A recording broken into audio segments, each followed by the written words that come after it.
Hey everybody, welcome back. It's Business, and coming back to this game, I kind of feel like this dude right now. There's a lot to go through, and I'll say that, damn, this engine is just incredible.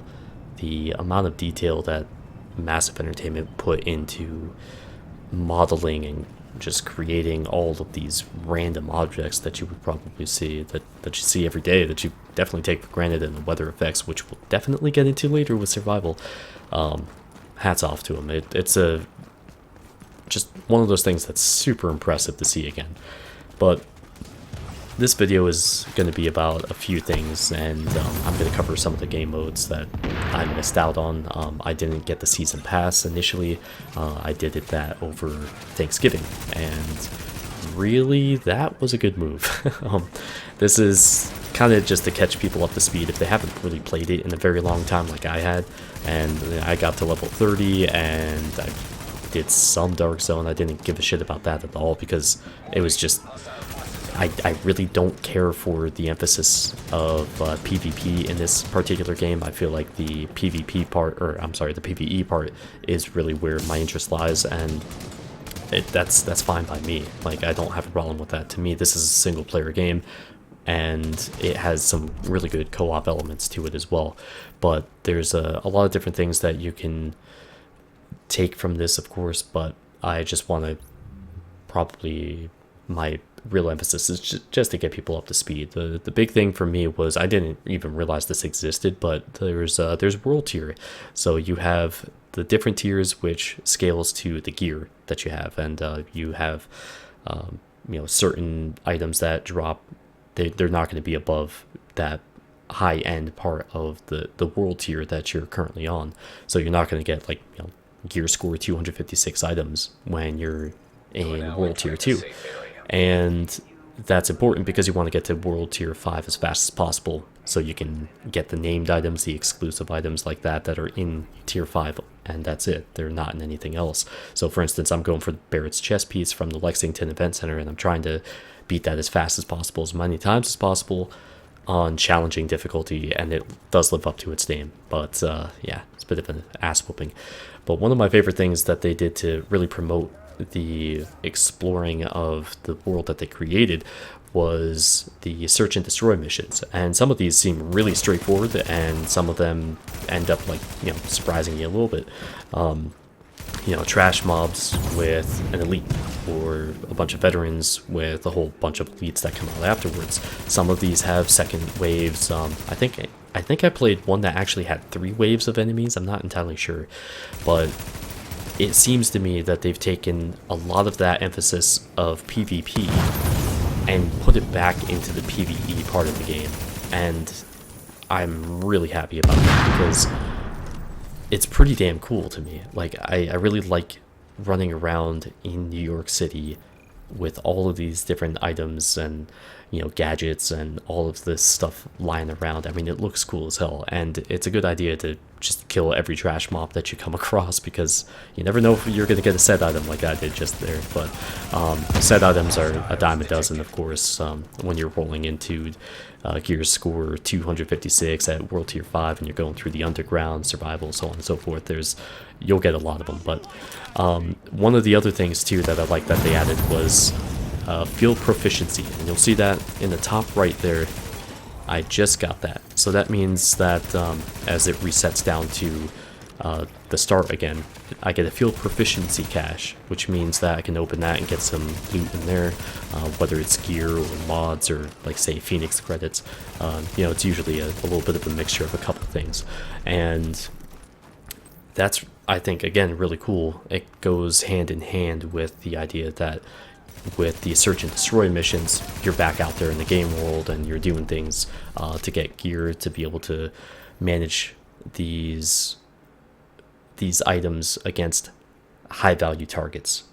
Now, what the hell am I talking about? I'll get to that in a second with the high value targets, but the first thing you have to do once you complete those 3 missions in any given area, and again, you can find these at any safe house in the entire game world, which is really cool, is to turn in back at the situation board, and you get some credits, or actually not some credits, I believe just XP, and also you get some gear from that too. But back at the base of operations, there's 2 areas which you'll see the other one later, but there's two areas where you will see the high value target vendors, and there's two different ones, the daily and the weekly. And they're right here in the security wing. The daily on the left, weekly on the right. The daily is more for, at least from what I've experienced, is more for the single player, while the weekly, and you'll see this in a second, is where you get more of the group play. I've been able to manage myself against a couple of the harder ones here, and they were actually pretty challenging. My gear that I have at the time of this video is certainly not where I have it now, and I'd like to try out a few of these and just see how it goes. But the weekly ones are certainly more giving in terms of the rewards, but I can guarantee you that they are nasty fights. I was surprised by the one I paid 15 target intel for, and I have died on occasion on a couple of these. And when that happens, you have to come back to the base of operations and start it all over again. You only have one shot to do it. So all you have to do is select whichever one you're interested in going for, and then you take a look at your map. And this one, for whatever reason, is way the hell off in the distance somewhere. And you can just pick the nearest mission or safe house to fast travel to, and then obviously take your nice stroll off to the mission. The incursions, though, this stuff scares me. I don't think that they're actually single-player missions, and I still got to read up on this if anybody can even manage this stuff solo. But I'm going to be trying one of these probably tomorrow and see what this is all about. From some of the stuff I've read, it's really not a good idea to do anything other than the group in these. But the important part here is the terminal. So once you reach level 30, there's a particular mission, a very quick one that you need to do about cleaners blowing up some bad stuff, and then this opens up and you're able to go down to, if you have the first expansion, which is underground, there's a little stairwell down there, and then the second expansion, survival, is just off to the right. But there are vendors down here that you'll want to check frequently. Obviously they have the restock timer up at the top, so that's just when you need to check back. You have a crafting station over here, and there's also a blueprints vendor, special blueprints vendor. So if you need to get a stamina mod or that sort of thing, check that guy out along with any of the other vendors, and you'll hopefully be able to find what you're looking for. But there's a recalibration station over here as well, and there's a lot of options you can do with that as far as the weapons are concerned. But man, those costs start to add up real fast. And then of course there's the additional HVT vendors there for the target intel, so you can use that. I guess it really doesn't make a difference that they're down here as well, but you just take a little stroll down in this elevator to go to the underground. And I guess if you were to look at the Division interpreting some other game modes here, you have incursions are kind of like raids. Underground is like Diablo, and with the randomized dungeons, which is a really cool idea, and it's just in the Division's world. And then survival, which you'll see very soon, is very much a H1Z1 DayZ type of thing. Survival, it's really just badass. I can't wait to get to that. But anyways, starting up the operations, you can choose to find a match like with another group, or just do it solo, and that's all I've done so far. You have these directives though, and these things are nasty. Fog of War removes your minimap. Mad skills, basically, let's put it this way: you have your 3 skills, right? Say you throw out your sticky bomb, it resets all of the other skills that you have. I mean, that's ridiculous. Waste not, want not. Let's see. Your ammo, if you reload the magazine and it's got 40 rounds left in it, you lose that 40 rounds, and you have less starting ammo. You have special forces, which is like they have the incendiary or explosive ammo, and then sickness, which basically you're dying the whole time, and that's pretty messed up. And, these are handicaps that you can choose to take, and when you complete the underground, with any of those on, you get increased rewards. So for you to be able to choose that is pretty interesting. But survival is the new meat and potatoes for me. PvP gives you a 20% score multiplier. PvE is just the flat one, the normal score. But you wake up in a safe house. You only have two things in there, a med kit, or I think it actually always has painkillers, and then another box that has fabric. Sometimes it's just good to run. And in this case, that's what I do. I'm heading right towards the helicopter crash here, and there's a lot of things that are different from the core game here, and it's going to take some time to go through them all. But the first thing and the most important thing is that you're dying the whole time. You have painkillers and medicine that are able to stop the virus infection that's killing you.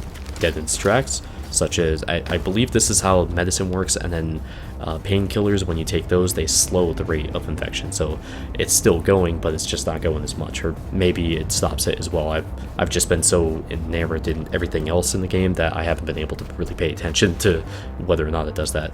Canned food regenerates some of your health, because you don't regenerate health. If you lose a bar of health, you don't get that bar back, and you'll see that here. So here I am thinking that, hey, things are going to be good. Oh shit, there's actually a lot more guys here than I thought. You have to be very tactically aware, and that's why I definitely recommend crafting Pulse, because you have to craft your skills too in this, which is pretty gnarly. You have to be a lot more selective about your engagements. You have to be more stealthy, that sort of thing, because this blizzard is awesome. And it really cuts down your vision. I was hoping to get through there, but no luck. So, time to go back and see if I can just get some more shots off on these guys. I'm not using cover very much because I'm a little risky, but as you can see, my health there, I'm not getting it back. I've lost 2 bars of my health, and kind of important that I should have done this a while ago. Because if you didn't notice, there's a bar up in the top right that shows the temperature outside and what my equipped apparel can actually keep me alive in, and that's actually what killed me there. So that bar went down and it started taking away health, and the way that you're able to help yourself with this is by that. The simple apparel that you take for granted in the core game is the stuff that keeps you alive in this. And the interesting part is, the more that you get, of course, the longer you're able to stay out, the longer you're able to scavenge and, accumulate more and more gear and materials to be able to craft. I do certainly recommend going up on the rooftops as much as possible, but you have to be very, very careful about it, because rooftops, you're not nearly as mobile, and it's a lot easier to lose your sense of direction up here because you don't have the mini-map anymore in this mode. So if you go up on the rooftop, always look for a way out, have that planned in case you start losing your health from being out too long. And it only takes like 20-30 seconds to get to this point that I'm at, and this is what you can expect when you get to a helicopter crash, which there's actually a few of them scattered all over the place, because you and a few other people start in that sector, a couple other people start in another sector, so on and so forth. So they each have their helicopter crashes or that sort of thing that they can loot, and you'll get really fast at this type of stuff, and hopefully at least, because you need to be. The faster you're looting, the less other people are able to loot the same stuff that you're trying to go for. You'll also be a lot faster here in the inventory. You'll want to, whatever you're not wearing, you'll want to hit V to mark it for deconstruction, as mark it for junk, and then deconstruct it later, because it's really important to be able to have those materials to be able to craft, say, the pulse, ballistic shield, first aid, your virus mask, because you'll need that to get to where your real objective lies. But I mean, look at this. The teardrop engine is just incredible when it comes to the weather effects. This is by far the best weather effects I've ever seen in the game, and it feels chilly. It feels like you're really bracing yourself against Mother Nature, and I think that's badass. They really outdid themselves with this. And there's another player, and the interesting part is, these are the best weather effects I've seen in the game since the Anvil engine, which was used for Assassin's Creed for Black Flag. I loved the rain in that. It looked amazing. But yeah, I'm a sucker for good weather effects. Now, getting to the crafting bench here, which you'll find in any of the safe houses. This is a really important area, of course. You got to spend some time here looking at a few things and deconstructing and making sure that you're going to be able to get what you need.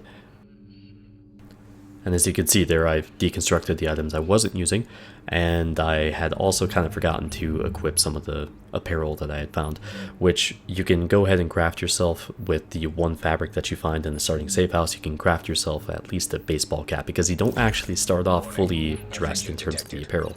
But you do have the basic virus filter, advanced virus filter that you have to craft, and you have to have the basic virus filter to be able to get into the dark zone to begin with, and we'll get to why that's important here in a moment. But I do highly recommend getting as much of whatever is lying around as possible, so you can consolidate your, say, your greens like this, turn these tools into, instead of the greens, they're now blue, and that opens up the option for you to be able to jump into getting a ballistic shield, pulse, or first aid as soon as possible. And that, I highly recommend pulse first and foremost, because it allows you to pick and choose your engagements. But I'm not entirely sure why first aid isn't available at all of the warehouses, or not the warehouses, but the safe houses, but apparently it's only a select few. But yeah, after you craft the virus filter, you're able to get to the real meat of the game as far as getting to your objective, which is finding the antivirals. There is a little CG intro to this that I didn't include because it was already going to be a really long type of video, but there is an advanced virus filter as well, which gets you into the dark zone's contaminated areas. Without this, you will die in here.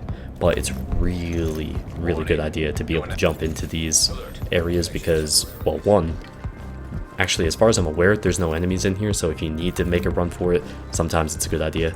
But you get the sealed gear caches, the weapon caches, that sort of thing, and that's really important because you can have up to 6 of those, and you want as many as you possibly can. And the other part is division tech as well, because if you get the division tech, you are able to craft what you need to get out of the dark zone, which is a flare gun. You actually have to craft it, which is pretty cool, but it makes it all a challenge, and I really like that part. So sealed gear caches drop from pretty much anything, but yeah, again, I don't know why the first aid, yeah, it's not available in the safe house. Blech, that's kind of stupid. But when you get into the dark zone, you also have an option to do high-end versions of your skills, so that's really cool too. A ballistic shield that, you know, obviously manages a whole hell of a lot more damage, or the, you know, the first aid, which does a hell of a lot more healing.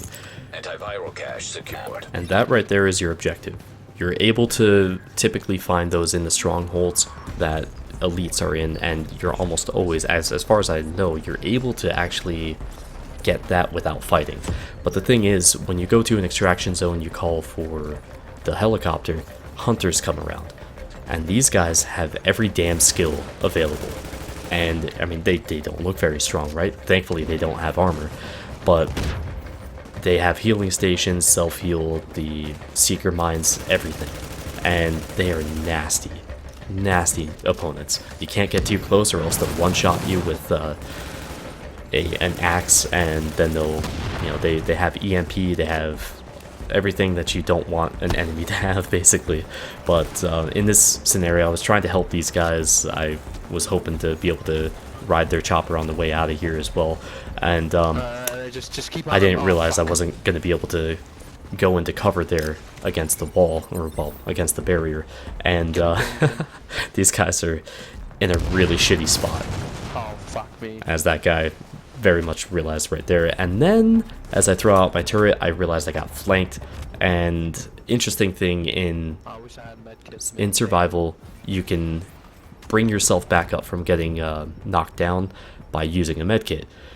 So that's pretty cool, but it uses that medkit, of course, and that really sucks. If a player is unconscious, like at this point where a player gets killed, if another player comes around, you can revive them by using one of your med kits. And be ready to die, by the way. These things they're no joke. They're a pain in the ass.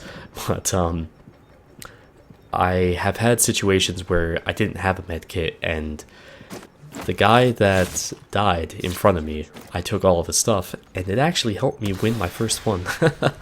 So it took about a dozen tries, but I mean, look at this. I've got my ballistic shield, and the guy just bonk, knocks me down, electrocutes me with a taser, and then executes me. But what I found worked pretty damn well was crafting a high-end pistol, like the X45. I think it's the only option you actually have to be able to craft. And this one came with headshots with this weapon have a 15% chance of inducing blind effect on the target, which is really cool. And you definitely want to have your consumables running when you call that extraction. Or at the very least, well, the only thing that actually matters is regenerating your health, so make sure you have the energy bar or the canned food to be able to make sure that when you take damage, you're building some of that damage back as life. And I still have the debuff here, so I'm trying to just get away from it enough to be able to pop my pulse and find out where this bastard is, which, unfortunately, and this creeps me out a little bit, I don't find him. And go back here, pop my shield, make sure that I'm able to do that, and run back towards the center, and that's when he shows up, and I lose about 70% of my health. Actually, a little bit more than that. But, I mean, these things are no joke. You gotta be ready to go at a moment's notice. And I throw a grenade at him. It's an EMP grenade, which I managed to hit him right when that went off. So it staggered him and kept him right on the edge of that, and that's how I managed to get my first victory. I was like, awesome. Alright, that's cool. I think I found a new tactic. Let's see if it works.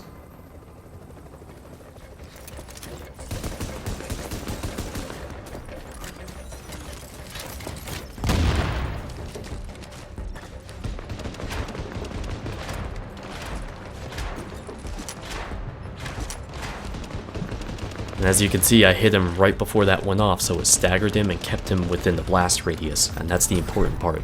You have to, as soon as you throw that grenade, you hit them as soon as possible and try to get that stagger on them to keep them within the blast radius so they get that negative effect, whether it's, you know, incendiary or shock or whatever the hell. But again, in the same situation here, and I've only got, I have less than 6 minutes to live. One way or another, there's no way around it at this point. And I'm fighting against the hunter, and this has been a pretty good battle. This whole match, I've been behind everybody else as far as picking up gear and, you know, equipment and things like that. I just, oh, there's another player, and we know that for every player there's another hunter in the extraction zone. So mine goes down thanks to a little bit of help from my my impromptu comrade over here, and then I find his hunter, and this son of a bitch was all over the place. I mean, I kind of chased him around for a minute, and then I didn't know if the other guy was still here or he had died or if he had left, and I managed to get a little bit of a hit on this guy with the incendiary, and I think I got him cornered here, but of course I don't want to get too close. I can't afford to have my hunter killed and then die to somebody else's. That would be really shitty. But again, you see the self-heal in action there. He's prepping up his seeker mines when finally the guy comes around and flanks the shit out of him and nails him. And everybody's like, cool, awesome, that's great. When a third player shows up with his hunter, we've got 30 seconds before the chopper gets here, and they won't land if there's a hunter here. So you have to get this crap done. And just go kind of balls deep on it and manage to get him. So all three of us, random players, right at the very end of the match, managed to finish it off. That was a great way to end the stream the other night, and it just, damn man, it was so intense. But as you can see here, there's an after match screen, a results screen, where you can see what type of results you get. This one is actually a loss, where I died. I didn't actually extract. I still got 3 caches, and one of them is a survival cache, which gets you a bunch of stuff, and I'll show you that later. But I've had some pretty damn good scores with this. I came very, very close to getting master, which would, I think, net me another survival cache or something like that. But most of these games take about an hour and 10 minutes. It's always, if I'm right there at the extraction zone, it's between an hour and 10 minutes, an hour and 20 minutes. That's it. So it's amazing though. Really is amazing to play the game in this battle royale mode where I have the option, thankfully, of not engaging other people, whether players or other enemies here, which sometimes the best option is to simply get the hell out of there and not engage these guys. But other times you're able to clear a stronghold or a group of enemies and reap the benefits of that, especially if you're the only person in the vicinity, because you never know what's going to save your life at a later stage or an immediate stage just from now. And the game does a hell of a job as far as putting you in positions of having to make a decision. Like, I didn't have to let that guy live and revive him, but I did. And reviving only costs a medkit if they're actually unconscious. In that situation where he's still moving around, all you have to do is pick him back up. But try to look for players that have died, because you never know what they have in their column, their spire of light, and that could save you a massive amount of headaches. It could get you fully geared and ready to go. It could have the antivirals and the flare gun, because I've had that happen a few times, and that saved me a ton of trouble. But the game makes sure that you're never quite safe. Especially when you start off, you're very vulnerable. Anything. I mean, you have your thirst, reducing your ability to find more loot. You have your hunger reducing your ability, or actually negating it altogether, to be able to regenerate health. You have the cold trying to kill you. You have other players trying to take the stuff that you need for yourself, and then you have the enemies. I mean, that's a lot of stuff going against you, and it lives up to its name of being survival. So, and then I'm just opening up my caches. I got 10 or 11 of them after one survival run. Yeah, there's a lot of gear here, but it's beautiful. I highly recommend trying out survival. It's totally reinvigorated my love for this game. But I'm streaming this like crazy lately, so feel free to swing by and ask your questions. But thanks for watching today, guys, and I'll see you back here soon. Take care.